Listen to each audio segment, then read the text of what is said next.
जेत नाज़रीन खेंजू भर में रोही वारे रेगिस्तान वारे इलाके में नूर पीर शाह जो 21वीं उर्स मुबारक शुरू थी चुको आहे।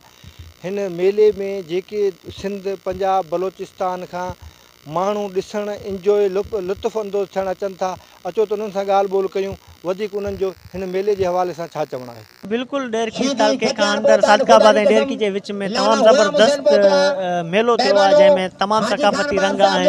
उठ ढगा घोड़ा मलाखड़ा राग जेके भी असांजूं ट्रेडिशनल शयूं आहिनि, सभु खेल जेके भी आहिनि उते पेश कया विया आहिनि। माशाअल्लाह तमामु घणी ख़ुशी थी। जंगल में मंगल लॻो पियो आहे, चारई पासा भिटूं ऋण लॻी पई आहे, पर हज़ारे माण्हू ॾिसी वॾी ख़ुशी थी। अलहमदुलिल्लाह सोशल मीडिया ते लखे फॉलोअर आहिनि, लखे माण्हू पूरे पाकिस्तान में बल्कि दुनिया जे मुख़्तलिफ़ मुल्कनि में फॉलो कनि था, प्यार ॾियनि था। शादियूं त मुंहिंजूं 2 आहिनि, शुक्र अलहमदुलिल्लाह, अञा 3 भी कंदुसि, पर पंहिंजे जिस्म खे मेंटेन रखियो आहे ऐं पंहिंजी महिनत कयूं त इंशाअल्लाह असांजी पहलवानी ते शादी सां को असर न पवंदो। हूंदी हुब अखियुनि खे त ॾूरों ॾिसंदासीं, सियारे जे सिज वांगुरु लड़ी लंघींदासीं, ईअं वञी चवंदासीं त कोन ई दावा दोस्त।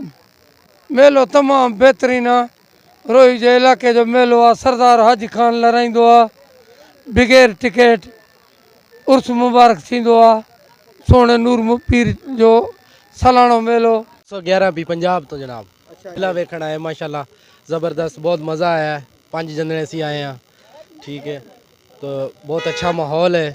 इंशाल्लाह आंदे ऊँटां दी लड़ाई होएगी, वो वेखांगे शाम तक इंशाल्लाह। इत्थे ही असां असीं सुबह दे आए हैं जनाब। कितने दिन इत्थे रहोगे? तकरीबन 2 दिन इत्थे आसी जी। इंशाल्लाह मेलो सुठो आहे, ज़बरदस्त आहे, मज़ो आहे, घुमंदा फिरंदा आहियूं, इंजॉय कयूं था। हर साल इंतज़ारु हूंदो आहे मेले जो, इंतज़ारु ख़त्म थी चुको आहे। जंहिं दोस्त खे अचिणो आहे वॾो मज़ो आहे माशाल्लाह मेले में।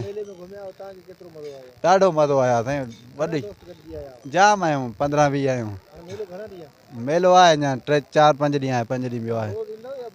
न रोज़ ईंदासीं, ॾाढो मज़ो लॻो पियो आहे साईं। हा, हर शइ जी आहे साईं। ऊँटनि जी आहे रेस, ऊँटनि जी वेड़ भी आहे, घोड़नि जी आहे, कुतनि जी आहे, बल मलाखड़ो आहे, फनकार वग़ैरह आहिनि। मज़ो ॾाढो आहे।